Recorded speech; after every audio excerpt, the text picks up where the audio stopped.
ये खबर KR मंगलम university द्वारा प्रस्तुत की गई है।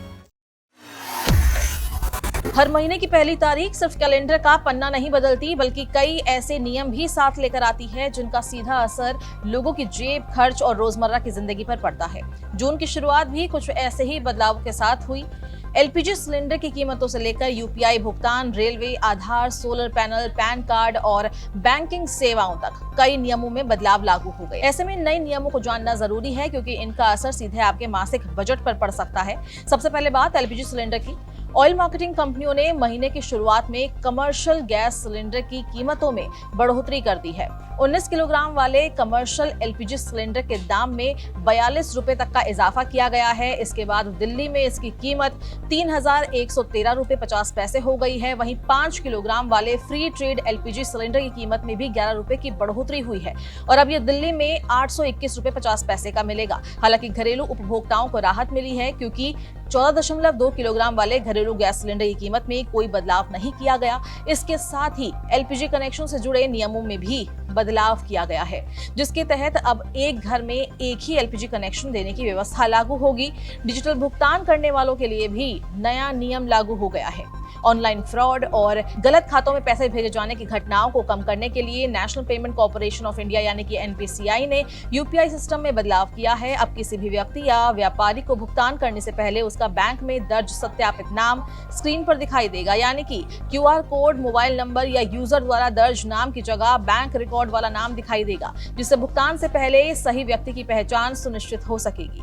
रेल यात्रियों पर भी नए नियमों का असर दिखाई देगा। जून महीने में बड़े रेल ब्लॉक और इंफ्रास्ट्रक्चर कार्यों के चलते रेलवे ने कई ट्रेनों के संचालन में बदलाव किया है। करीब 77 ट्रेनें रद्द रहेंगी, जबकि कई ट्रेनों के रूट और समय में परिवर्तन किया गया है। पश्चिम बंगाल, महाराष्ट्र और गुजरात जैसे राज्यों में इसका असर ज्यादा देखने को मिलेगा। कुछ सुपरफास्ट और दुरंतो ट्रेनों के संचालन कार्यक्रम में भी संशोधन किया गया है। आधार कार्ड से जुड़ी सेवाओं में भी बदलाव लागू हो गया है। अब आधार केंद्र पर नाम, पता, जन्मतिथि या अन्य बायोमेट्रिक जानकारी अपडेट कराने के लिए 75 से 125 रुपए तक का शुल्क देना होगा। हालांकि ऑनलाइन दस्तावेज अपडेट करने वालों के लिए फिलहाल राहत है। माय आधार पोर्टल के जरिए 14 जून 2026 तक दस्तावेजों का ऑनलाइन अपडेट मुफ्त रखा गया है। इसके बाद ये सेवा शुल्क के दायरे में आ सकती है।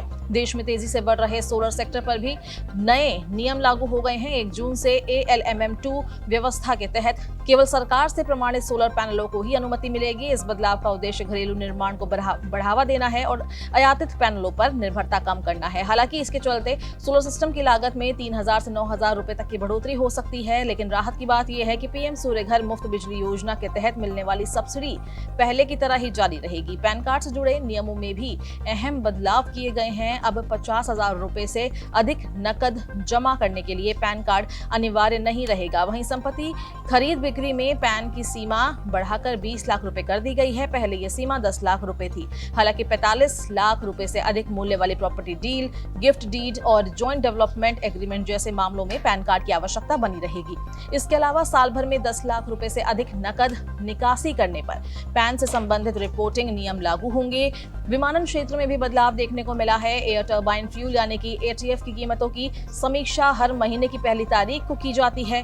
ATF की कीमतों में बदलाव का असर एयरलाइंस की परिचालन लागत पर पड़ता है। यदि ईंधन महंगा होता है तो इसका असर हवाई टिकटों की कीमतों पर भी दिखाई दे सकता है। बैंकिंग और ATM सेवाओं से जुड़े नियमों में भी कुछ बदलाव लागू हुए हैं। कई बैंकों ने ATM लेन देन शुल्क, मुफ्त ट्रांजैक्शन की सीमा और नकद निकासी नियमों में संशोधन किया है। HDFC बैंक पहले ही UPI ATM कैश निकासी को मुफ्त ATM ट्रांजैक्शन सीमा में शामिल कर चुका है। वहीं पंजाब नेशनल बैंक ने कुछ डेबिट कार्ड के लिए दैनिक नकद निकासी सीमा में बदलाव किया है। इसके अलावा कई बैंकों ने अपनी फिक्स डिपॉजिट यानी FD की ब्याज दरों में भी संशोधन कर दिया है।